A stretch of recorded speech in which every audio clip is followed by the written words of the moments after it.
శివరాత్రి సందర్భంగా భక్తులు ఉదయం నుంచే తెల్లవారుజాము నుంచే ఆలయాలకు పోటెత్తారు. ఇక శ్రీకాళహస్తిలో ఏమేమి పూజలు చేస్తున్నారు, భక్తుల తాకిడి ఏ విధంగా ఉందో వివరించేందుకు మా ప్రతినిధి జితేందర్ లైవ్ ద్వారా సిద్ధంగా ఉన్నారు. జితేందర్,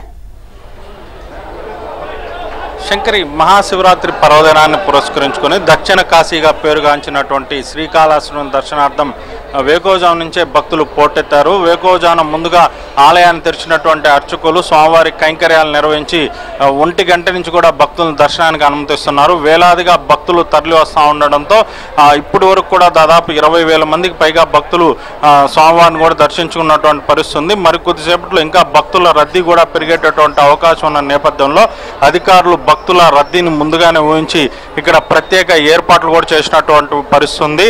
సర్వదర్శనం క్యూ లైన్ గుండా భక్తులను అనుమతిస్తున్నాయి. మరో పక్క 200 రూపాయల టికెట్ పై కూడా భక్తుల్ని స్వామివారి దర్శనార్థం అధికారులు అనుమతిస్తున్నారు. దీంతో 2 క్యూ లైన్లు ఏర్పాటు చేసి కూడా భక్తులకి ఇక్కడ దర్శన భాగ్యాన్ని కల్పిస్తున్నారు. ఈ అర్ధరాత్రి వరకు కూడా సర్వదర్శనం భక్తులతో పాటు 200 రూపాయల టికెట్లు కలిగిన భక్తులను కూడా స్వామివారి దర్శనానికి అనుమతించనున్నారు.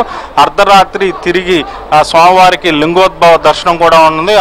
3 గంటలకి ఆ లింగోద్భవ దర్శనానికి కూడా ఇప్పటికే ప్రత్యేకంగా టికెట్లు జారీ చేసినటువంటి భక్తులను కూడా దర్శనానికి అనుమతించేందుకు కూడా అధికారులు ఏర్పాటు చేస్తున్నారు. ప్రస్తుతానికైతే ఇక్కడ విఐపీల తాకిడైతే లేదు. సామాన్య భక్తులతో పాటు టికెట్లు కొనిచేసినటువంటి భక్తులు మాత్రమే స్వామివారిని దర్శించుకుంటున్నారు.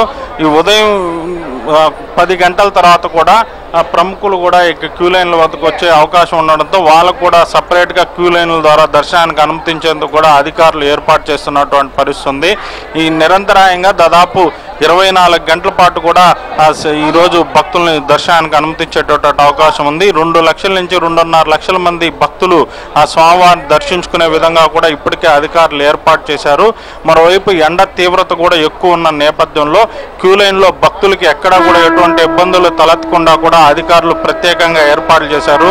అయితే ప్రస్తుతం ఈ కాళహస్తిలో పాలక మండలి లేకపోవడం అధికారులకు కలిసి వచ్చిందని చెప్పుకోవచ్చు. ఇక్కడ ఎటువంటి ఒత్తిళ్లు లేవు. కేవలం అధికారులే ఇక్కడ ఉండి ఏర్పాట్లు పర్యవేక్షిస్తూ భద్రతా పరంగా కూడా పోలీసుల ద్వారా పటిష్ట బందోబస్తుని కూడా ఏర్పాటు చేసినటువంటి పరిస్థితి ఉంది. దాదాపు 1,200 మంది భద్రతా సిబ్బంది ఆలయంతో పాటు ఆలయం వెలుపల కూడా భద్రతా ఏర్పాట్లు పర్యవేక్షిస్తున్నారు. ఉదయం నుంచి దర్శనం ప్రారంభమైనప్పుడు కూడా ఇటువంటి సంఘటనలు కూడా జరగకుండానే భక్తులు ప్రశాంత వాతావరణంలో స్వామివారిని దర్శించుకుంటున్నటువంటి పరిస్థితి ఉంది.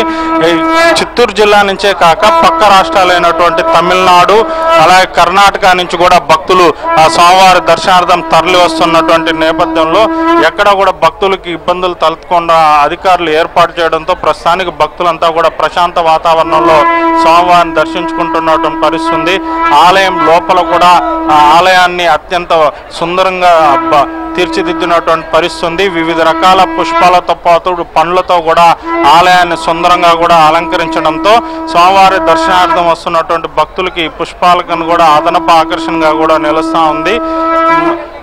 మరికొద్ది సేపట్లోనే కొంతమంది ప్రముఖులు కూడా స్వామివారి దర్శనార్థం ఇక్కడికి వచ్చేటటువంటి అవకాశం ఉన్న నేపథ్యంలో అధికారులు అయితే అటు సామాన్య భక్తులకు కానీ ఇటు విఐపీలకు కానీ ఎటువంటి ఇబ్బందులు తలెత్తకుండా కూడా ఏర్పాట్లు చేస్తున్నటువంటి పరిస్థితి.